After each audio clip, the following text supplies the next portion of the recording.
Here's lesson 123, lecture video pre-calc, general conic equations. So you should read this. I feel like this is a review sort of for you.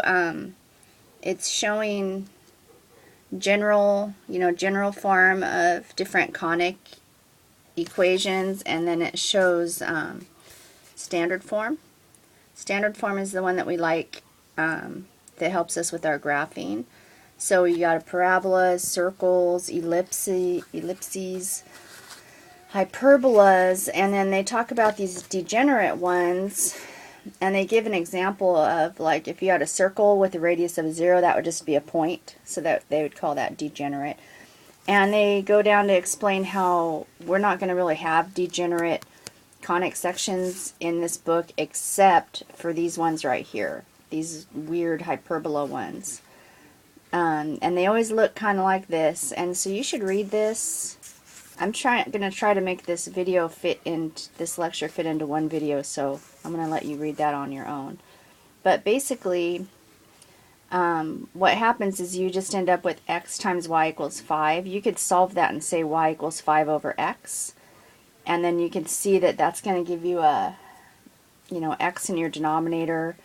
You end up with asymptotes at the y-axis and the x-axis, because if you solve it for x, you get y in the denominator, right? So that's how you get those. Those end up being your asymptotes.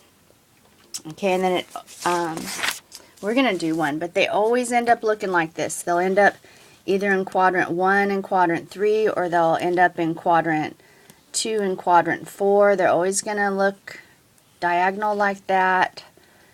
Notice this one's x times y equals positive 5. When they're positive, they always end up in quadrant 1 and 4, and then when they're negative, they end up in quadrant 2 and, I said 1 and 4. 1 and 3, 2 and 4. And there's a really easy way to plot points to find out. Basically, this number here just shows how tightly it hugs the corner here. Like a bigger number is going to make it way out here, and a smaller number will make it be closer in. And you can plot some points really easily. I'll show you that in a minute. And they show you that here. Okay, so what else is there to learn? I think you should already know this stuff. You should be able to figure out which of the conic sections these are. And you should also be able to put them in standard form, because you already know a lot about hyperbolas and parabolas and ellipses and circles. So I'm going to do some problems for you now. So here's number 123. Sorry, 123, number 6. It just wants me to do x times y equals 4 and x times y equals negative 4. So all I do, I knew this one was going to go in quadrant 1 and quadrant 3. I knew this one was going to go in quadrant 2 and quadrant 4, but I did plot a couple points just to see how wide it was going to be. So I always solve it for y. I guess you could solve it for x. I always solve it for y. And then you can see I can't plug 0 in. So I plug in usually 1 and 4, and then negative 1 and negative 4. And those are enough to give me these 4 points. And that kind of gives me the width of it. Because if it were a smaller number, you can imagine it would go more like that, right? And if it were a big, big number, it'd be farther away. Okay, and then this one. These are the easiest points to plot. Sometimes I just fake it and I plot one. I plot 2 points, and then I just make the other one look like it. So that's all for that. What else? Number 8. Number 8, it says to look at question number 7, and it gives you one of them that it wants you to put in standard form, and it wants you to graph it. Prettiest circle I've ever made. So I look at it, and I remember that I have to complete the square. So I rearranged it, x squared plus 8x plus something. I put that 16 there in myself. Remember, you take half of the 8 and square it, and that's your, I call it the magic number. It's the complete the square number. Since I added 16 on this side, I also added 16 over here. And then I also got my y squared and my negative 6y together, and I completed the square. Half of negative 6 is negative 3, but when I square it, I get 9. Added the 9. Added all those three numbers together, and I got 40.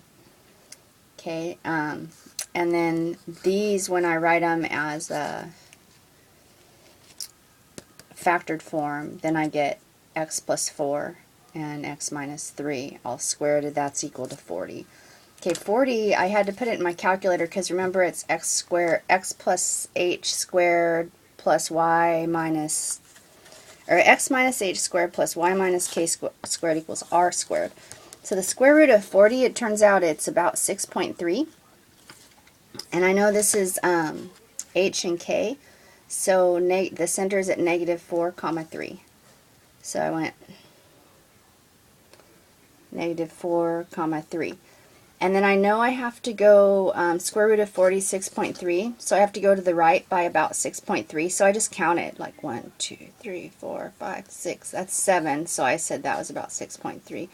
I have to go up by 6.3, so I just counted up by 6.3, left by 6.3, down by 6.3, connected them.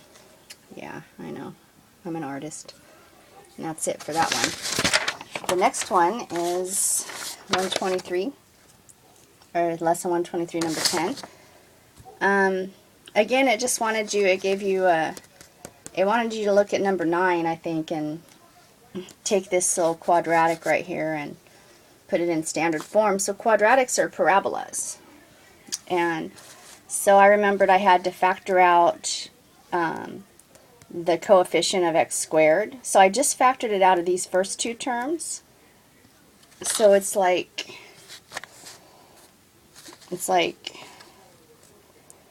that, and then inside there I completed the square. I left the 16 out here, but I knew that half of 6 was 3 and 3 squared is 9, so I added a 9 in here. But when I add a 9 in here, this negative 2 being out here, that's really like adding a negative 18, right, because distributive property.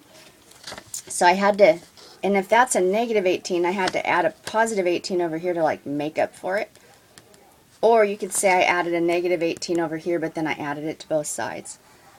Anyway, it all works out. You might have a different way that you do these. I know you've done these before. And then I write this part in factored form because now it's a perfect square. X plus 3 squared, and there's my negative 2. And then this negative 16 and the 18 make a 2. And remember that's x minus h plus k. So that means it's going to be the vertex is going to be negative 3 comma 2. Okay, and then we'll talk about that in a second. So the vertex is at negative 3, 1, 2, 3 comma 2. And then I just plugged, well, see, I had just a plain old blank piece of paper, which I know you don't have because that would take up your whole homework paper. But what I first did is I just said, hey, well, this original one, I can just find the y-intercept right here. It's negative 16, so I just drew my graph that long all the way down to negative 16, and then I used the symmetry of the graph to get the other one. But then I realized that's not going to be convenient for you if you're at home and you're trying to do your math, because that's going to take up about three-quarters of my page. So then I thought, well, okay, I'll try to not be so lazy, and I'll plug in negative 1, because I knew that that would give me something that's more reasonable for you guys to graph. So if I plug in negative 1, I get negative 6. And that's about right. I know it looks all sloppy. And it's got symmetry. Okay. So I know it's ugly, but there's my graph. And I think that is it.